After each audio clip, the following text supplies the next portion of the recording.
പൊള്ളുന്ന ചൂടിൽ കുറച്ച് ആശ്വാസം കിട്ടാനായിട്ട് തൈര് സാധമാണ് കേട്ടോ.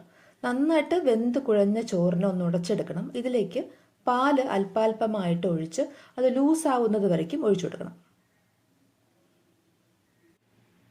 ഇനി ഇതിലേക്ക് ഒരു വലിയ സ്പൂൺ തൈര് ചേർക്കാം. ഇപ്പോൾ ഇത് രാവിലെ തന്നെ പ്രിപ്പയർ ചെയ്ത് വെക്കേണ്ടതാണ് കേട്ടോ. അപ്പോൾ ഉച്ചയാകുമ്പോഴത്തേക്കും കറക്റ്റ് പുളിപ്പായിരിക്കും. ഇനി ആവശ്യത്തിനുള്ള ഉപ്പ് ചേർക്കാം. നന്നായിട്ട് മിക്സ് ചെയ്യുക. ഇത്രയും ലൂസ് വേണം കേട്ടോ. ഇതിലേക്ക് ചെറുതായിട്ട് അരിഞ്ഞ ഇഞ്ചി, പച്ചമുളക്, കാഷ്യൂനട്ട്, ഒരല്പം മാതള നാരങ്ങയും പിന്നെ ഗ്രേപ്സ് കൂടെ ചേർക്കാം. എന്നിട്ട് മിക്സ് ചെയ്യാം. ഇനി നല്ലെണ്ണയിലേക്ക് ഉഴുന്നുപരിപ്പ്, കടുക്, കായപ്പൊടി, കറിവേപ്പില ഇവ ഇത്രയും താളിക്കുക. നമ്മൾ ഇത് ഉച്ചയ്ക്കാണ് ഇത് ചെയ്യുന്നതെങ്കിൽ വെറും തൈര് മാത്രം ചേർത്താൽ മതി, പാല് ചേർക്കേണ്ട ആവശ്യമില്ല. താളിച്ചതിലേക്ക് ചേർത്തിട്ട് നന്നായിട്ടൊന്ന് മിക്സ് ചെയ്യാം.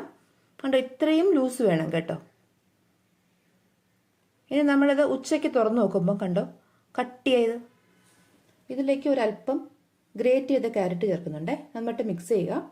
എന്നിട്ട് അവസാനമായിട്ട് കുറച്ച് ചെറുതായിട്ട് അരിഞ്ഞ മല്ലിയിലയും കുറച്ച് മാതള നാരങ്ങയും ഗ്രേപ്സ് കൂടെ ചേർത്തിട്ട് സെർവ് ചെയ്യാം. നല്ല ക്രീമി ആയിട്ടുള്ള തൈര് സാദം ഈ വേനൽക്കാലത്ത് കഴിക്കാൻ പറ്റിയതാണ് കേട്ടോ.